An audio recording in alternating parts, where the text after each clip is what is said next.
Ah, les potos, c'était déjà la fin de l'abondance, hein, ça c'est acté, vous le savez. Mais c'est également la fin des belles illusions. Oui, les potos, on ne peut même plus faire confiance à nos youtubeurs élites. C'est oufissime.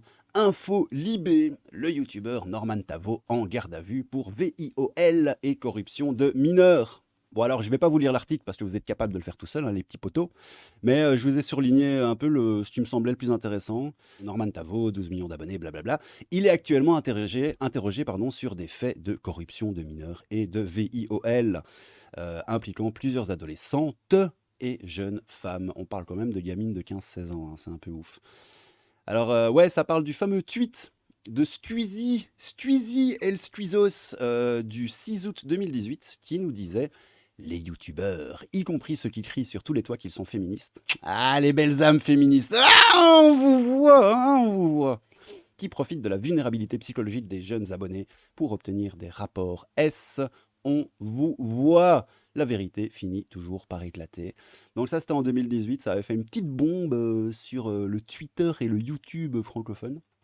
Et 6 potentielles victimes interrogées par la justice. Le 8 juillet 2020, Maggie Desmarais, on va aller sur son Insta après, une femme québécoise âgée de 16 ans au moment des faits, l'accuse sur Instagram, capture d'écran de messages à l'appui, etc., de l'avoir manipulée pour obtenir des photos et vidéos à caractère S envoyées par Snapchat et d'avoir exercé une emprise psychologique en 2018. Lui avait alors 31 ans, les petits gars. C'est un peu le syndrome de la rockstar, hein.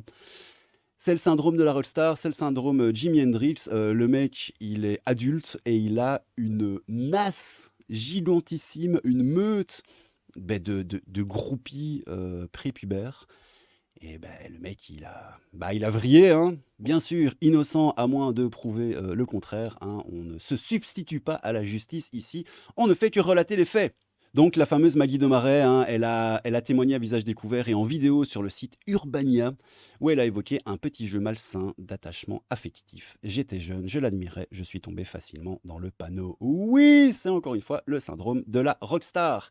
Et écoutez, moi j'ai été sur l'Instagram de la fameuse Maggie Desmarais, parce que je me disais, mais c'est quoi cette histoire? Et écoutez-la parler, la meuf est carrée. Elle est clairement très bien entourée et en fait, j'aime beaucoup cette gamine parce qu'elle est, voilà, elle est carrée, elle va factuellement, elle se lance pas dans le pathos, et cetera. Vous allez voir, c'est étonnant. Je m'attendais à autre chose, mais vraiment étonnant. Bravo Fier, bravo à toi. Allô tout le monde, j'espère que vous allez bien. Aujourd'hui, c'était une grosse journée pour moi. J'ai rencontré ma procureure, une procureure internationale ainsi que mon enquêteur. C'était une grosse réunion Mon enquêteur, j'adore les Québécois. qui était forte en émotion, puis qui m'a donné beaucoup d'informations sur ce qui allait suivre, puis ce qui se passait, puis leur enquête, etc. Puis, malheureusement, je peux pas tout vous dire parce que faut respecter les limites du système de justice. Les gars, ça a été publié le 25 février 2021, donc la justice est lente, etc. Croyez pas que ce que je vous montre là maintenant, ça date d'hier, hein. Ça date d'il y a 92 semaines, 92 semaines. Puis c'est juste normal. Par contre, je vous ai dit que je voulais vous garder au courant des avancements, puis je tiens vraiment à le faire, tout en respectant mes limites, là. Donc, ce que je peux vous dire, c'est qu'on a encore beaucoup de mois d'attente. Rien n'est abandonné. L'enquête est terminée, mais ils ont beaucoup de transferts de dossiers à faire. Puis c'est normal dans des genres de procédures comme ça, surtout à l'international. J'en profite en même temps pour passer un petit message parce que à tous les jours, je reçois des messages pour me dire où est-ce qu'il en est le dossier.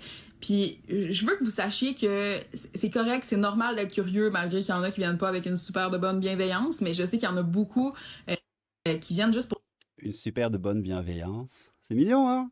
pour demander de mes nouvelles puis qui viennent vraiment avec gentillesse, puis c'est bien correct, c'est normal d'être curieux, sauf qu'il faut comprendre que quand il y a des avancements, je vais les dire en story, je vais faire comme que je fais aujourd'hui, puis ça arrive pas souvent parce que justement c'est long, puis on n'est pas toujours au courant, on m'appelle pas tous les jours pour me dire aujourd'hui on fait ça, c'est pas comme ça que ça se passe, c'est complexe, puis en même temps, je peux pas vous dire toutes les précisions que moi j'ai parce qu'il y a des limites judiciaires qui se mettent, puis il y a mes propres limites aussi.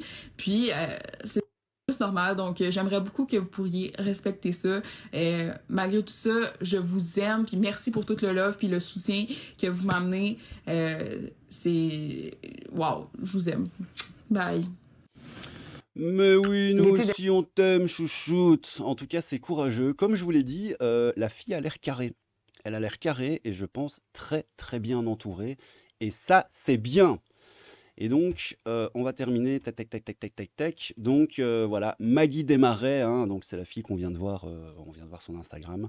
Maggie Desmarais a, elle, été convoquée en France par la Brigade de protection des mineurs et a traversé l'Atlantique pour une confrontation avec Norman Tavo qui devrait avoir lieu ce mardi, c'est-à-dire demain, le 6 décembre 2022, les potos. Donc, on va voir un petit peu ce que dit cette histoire. Et évidemment, les gars, si cette affaire s'avère être réelle et que la justice condamne Norman, j'aurais envie de vous dire que c'est un immonde bâtard, évidemment.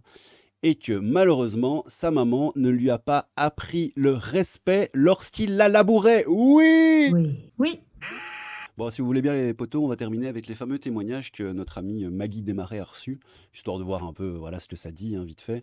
Donc, salut, merci pour ton témoignage, je te souhaite beaucoup de courage. Quand j'avais 16 ans, j'en ai 22 aujourd'hui, je connaissais une fille de mon lycée qui avait le même âge que moi, que Norman avait dragué sur les réseaux aussi. On avait vu les messages, on te croit, on t'envoie beaucoup de force. Je te crois, pareil en 2017, j'ai couché avec, ok. Il m'a obligé à lui faire un truc sur le canapé depuis que j'ai 15 ans, chantage affectif, etc. Il m'a parlé sur Snap pendant des mois en me disant qu'il m'aimait. Ok, hello, je ne sais pas si mon message peut t'aider, mais je viens de lire le témoignage concernant Norman et je peux confirmer son comportement car j'ai un peu discuté avec lui aussi. J'ai stoppé rapidement car mes amis me disaient que c'était bizarre, etc., etc., etc. Je voulais juste te dire que j'ai parlé de ton témoignage à une amie. Elle m'a dit qu'il se tapait une fille de 10 ans de moins que lui, qu'elle pensait qu'ils étaient ensemble et lorsqu'il a sorti sa vidéo «Je vais être papa», elle a compris que non, bla bla bla bla bla. Et juste pour te dire que ma sœur a vécu les mêmes trucs que toi avec Norman aussi, Norman qui a essayé de manière très insistante d'avoir un rapport sexuel avec elle. Salut, ne prends pas la peine d'écouter les gens comme ça. J'ai une amie qui a été victime de Norman aussi lorsqu'elle était au lycée et c'est allée plus loin par la suite. Elle a rencontré des filles à qui c'était aussi arrivé. C'est une grosse merde et j'espère qu'il aura ce qu'il mérite. Courage! Ah, mais je trouve une petite info rigolote pendant le montage. On a le poteau Tourelle ici qui est assez cool d'ailleurs, qui nous dit Webedia, une grande famille. Mais alors, mais pourquoi dit-il ça? Première info, le youtubeur Norman Tavo, blablabla, ça on a vu. Deuxième info, Webedia suspend sa collaboration avec le youtubeur Norman Tavo. Ok. Troisième info, Marc Ladret de la Charrière, PDG de Webedia, nous voulons être un petit Disney, machin, on s'en fout. Donc l'info importante, c'est que Marc Ladret de la Charrière est donc le PDG de Webedia. Et le fils de l'homme d'affaires Marc Ladret de la Charrière a été condamné à 1 an de prison ferme pour détention de 3865. Oui les potos, pas 4, pas 3, non 3865 fichiers mettant en scène des enfants âgés de 4 à 14 ans. Voilà. Voilà. Ouais, dernier petit truc et puis on finit la vidéo. Donc ça c'est la dernière vidéo de Norman, hein, elle date d'il y a 10 jours. Ratio like-dislike, quand même assez violent, hein, on a facilement un tiers de dislike. Ça, ils n'ont pas pu les virer. Par contre, je vous jure, bon ça malheureusement, vous allez être obligés de me croire sur parole. Désolé les gars, j'ai pas les preuves, mais bon. Mais je peux vous dire que quand j'ai un tout petit peu travaillé la vidéo en amont avant de lancer la caméra, j'avais été voir donc sur cette vidéo-là, histoire de voir un petit peu s'il y avait des commentaires qui parlaient de l'affaire Norman. Et il y en avait plein. Et maintenant que je retombe dessus 1 heure plus tard, eh bien, il n'y en a plus un seul. Ça parle de tout, sauf de l'affaire Norman, alors que je vous jure, les petits potos, qu'il y a un peu moins d'1 heure, les commentaires, ça ne parlait que de ça. Donc, le community manager, ou le mec en tout cas qui gère la chaîne YouTube de Norman, fait très très bien son boulot. Bravo à toi, poteau. Bon, allez, les petits gars, c'était la petite news du jour. J'espère que la vidéo vous a un tout petit peu intéressé. N'hésitez pas à me donner votre avis en commentaire. Bon, pas sur Norman, limite balèze-tech, mais plutôt sur un peu la starification en fait de ces gens.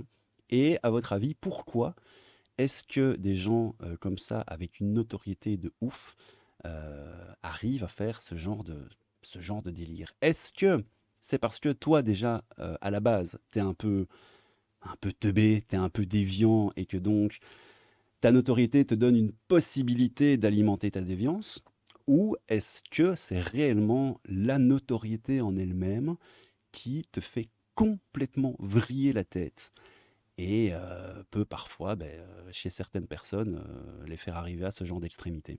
Je ne sais pas, mais ce qui est vrai, c'est qu'il y a beaucoup de déviants parmi